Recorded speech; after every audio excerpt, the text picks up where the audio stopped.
Hi, I am Baptiste Brossard.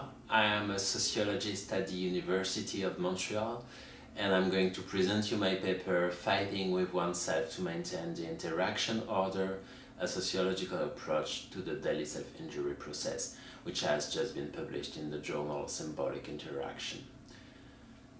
During 5 years, I met with around 70 people who self-harm or who have self-harmed at some point in their life. They were mostly women aged from 14 to 30 years old, and I conducted with them several in-depth interviews. Among other things, I asked them to tell me, what happens when you self-injure? What does a usual day look like for you?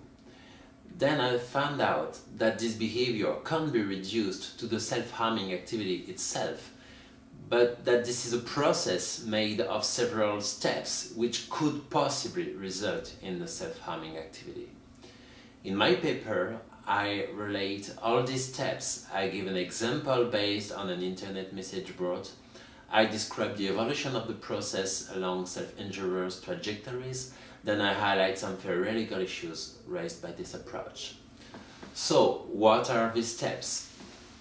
At first, there is a situation which is not especially unusual, but that creates a feeling of misunderstanding, uncertainty, or injustice.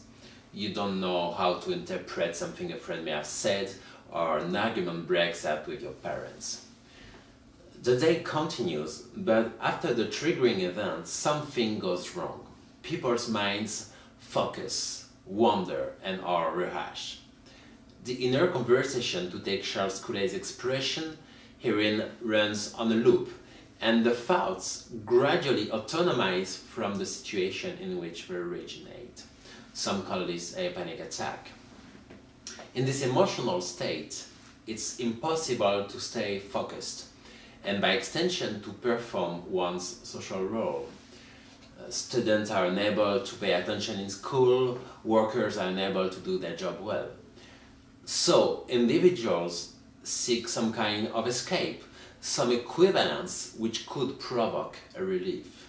This could be talking to a friend, crying, playing sports, eating, having sex, or taking anxiolytics.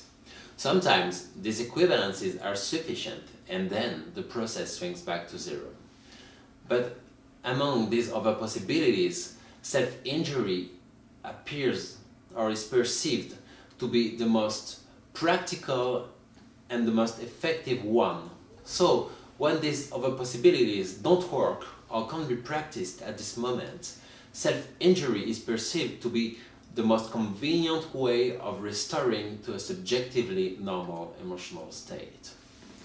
Self-harming finally requires minimal preparation depending on the situation, like finding the necessary tools or finding a location. Well, this was a very quick overview of the self-injury daily process as it occurs for those who begin to self-harm.